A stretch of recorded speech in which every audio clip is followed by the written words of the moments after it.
Alors, le prix de la pépite à l'export est attribué à Manitou. On va regarder ça tout de suite.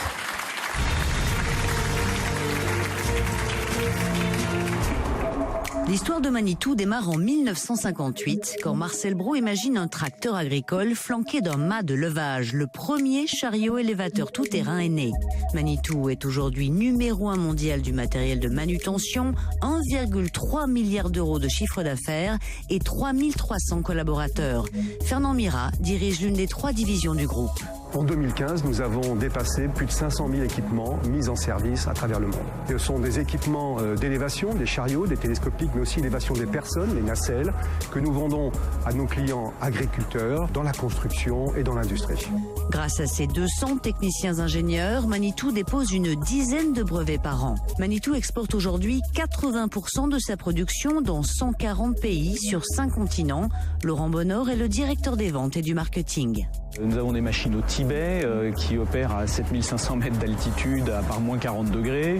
On a des machines à 2000 mètres sous le niveau de la mer au fond d'une mine d'or la plus profonde du monde en Afrique du Sud. Nous avons également des machines en Antarctique. Donc on a des machines qui travaillent sous toutes les latitudes avec toutes les contraintes possibles et imaginables. Manitou vient de lancer son site de vente en ligne, un site qui deviendra mondial l'année prochaine. Et je vais demander à Michel Denis, le patron de Manitou, de venir nous rejoindre.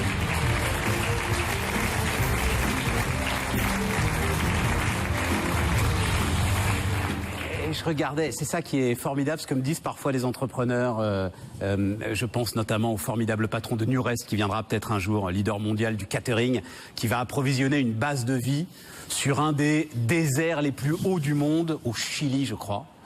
Et on a l'impression qu'il a fait Nurest pour le simple bonheur d'aller de temps en temps approvisionner cette base de vie dans des endroits incroyables. Est-ce que quand on dirige Manitou, on a aussi le loisir d'aller dans ces endroits incroyables qu'on décrivait là, où vos machines permettent aux hommes de travailler et de faire des miracles? Oui, on a le loisir. C'est à la fois un plaisir. C'est une fierté. C'est une fierté de tous les hommes et les femmes de Manitou. Laurent Bonnor parlait de certains exemples. Il y en a des dizaines comme ça. Il y en a un que vous avez vu. Vous avez peut-être pas. Vous n'êtes peut-être pas tous experts du chariot télescopique, mais Ciel et Terre faisait un montage, devait être en Asie, puisque j'ai compris que c'était surtout. Et il y a un Manitou qui est passé, que vous avez peut-être remarqué. Donc voilà, donc partout dans le monde, les besoins de manutention, c'est un enjeu pour beaucoup de métiers, de sécurité, d'optimisation, d'efficacité. Et donc on a la fierté dans notre siège historique, dans notre Ouest France historique, d'avoir bâti un groupe aujourd'hui où nous envoyons des machines dans le monde entier. Et quand on va en Chine, en Australie, en Afrique du Sud, dans des mines, chez des agriculteurs, on trouve des Manitou qu'on a envoyés de France, 80%. Et après, il y a les lois de la physique, c'est-à-dire il y a le levier et le contrepoids. Oui. Et il faut toujours faire un équilibre, j'imagine, en ce que le poids du contrepoids, il faut que ça reste maniable, l'ensemble de votre engin. Et puis le levier qui va pouvoir aller le plus haut possible. Et il faut arbitrer dans ces cas-là, aujourd'hui. Alors, il faut arbitrer, mais les arbitrages, il y en a des milliers sur une machine. C'est ça, oui, c'est ça. Parce que du levier, du contrepoids, vous avez raison, c'est le principe même de la manutention de base. Mais après, c'est des capteurs, de l'électronique embarquée. Ce sont des machines connectées. Notre première gamme de machines connectées que nous avons lancée au CIMA, la NUAC, la nouvelle gamme agricole du groupe. On a la donnée des machines en permanence. De toutes ces machines-là, on sait exactement comment elles se comportent, comment elles sont utilisées. Pour optimiser ça, il faut que le coût de possession de nos clients, on le fasse baisser en permanence. Ils veulent de l'efficacité, ils veulent de la sécurité. Et donc, les arbitrages, on en fait de manière électronique, d'un point de vue physique, d'un point de vue structure des matériels, pour vraiment optimiser les machines. Après, alors je le sais parce qu'on a regardé un petit peu l'ensemble de votre activité. Vous êtes sur une activité peut-être la plus cyclique de toutes les activités aujourd'hui. C'est-à-dire que quand tout va bien, c'est vers vous qu'on se tourne en premier pour tout de suite essayer de construire. Mais quand tout va mal, c'est vous qu'on coupe en premier aussi. Il faut vivre avec ces rythmes-là et ces cycles-là. Alors, il faut vivre avec cette cyclicité.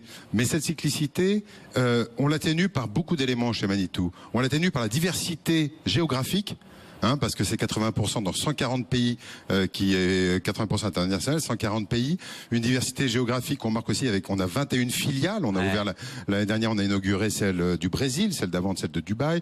Donc on couvre. Donc la diversité géographique amène un peu de résilience à la cyclicité, et ensuite la diversité sectorielle. Alors évidemment, dans une crise où le monde entier va mal dans tous les secteurs, oui, on est très cyclique. Mais il y a des équilibres qui se font. Voilà, on a eu 4 années en France qui étaient difficiles. Depuis 4 ans, vraiment un secteur de la construction qui avait du mal. Et ben depuis là où l'export justement vous permet de l'export nous porte. Et puis depuis 2016, début 2017, on a une reprise dans le bâtiment, une légère reprise, et ben qui nous pousse aussi. Voilà, on arrive à compenser et à être en croissance de chiffre d'affaires régulière. Parce que c'est ça, et ensuite je vais passer la parole à Éric Lenoir, mais vous exportez chez les exportateurs. C'est-à-dire la grande force vraiment de Manitou, c'est que vous exportez dans les pays où d'habitude, enfin, on importe. Voilà. Exactement. Les grands pays émergents aujourd'hui. Exactement. On voit nos machines. C'est notre force. C'est un peu ces secrets de l'export. C'est en Chine, en Inde, au Brésil. Enfin voilà. Et on tombe sur des Manitou parce qu'on a su mettre de l'innovation, de la différenciation. On est dans un métier dans lequel la concurrence est extrêmement difficile. Ouais. Mais les forces vraiment des hommes et des femmes de Manitou tous les jours, c'est de l'innovation, c'est beaucoup de passion, c'est une adhérence client qui est très forte, une écoute. On adapte localement. On fait des machines. On parlait de machines qui vont en Afrique du Sud. Et ben dans les mines dont parlait Laurent Brodeur dans le reportage, il faut que ça soit des machines adaptées parce que ça peut pas faire d'étincelles. Donc il faut confiner les moteurs, confiner les écrans.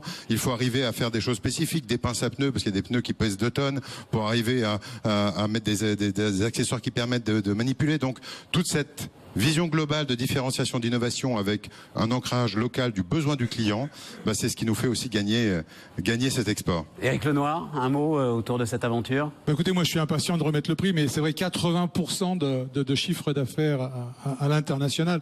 Je ne sais pas si on se rend bien compte, mais c'est colossal. Colossal. C'est colossal. Et Manitou est certainement un des fleurons de l'industrie française qui exporte.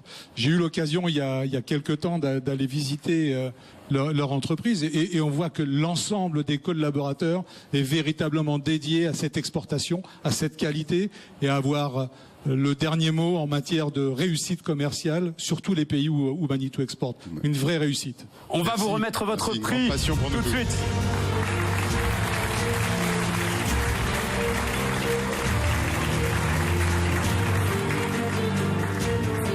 Merci beaucoup, merci messieurs. Merci. Merci infiniment, merci beaucoup.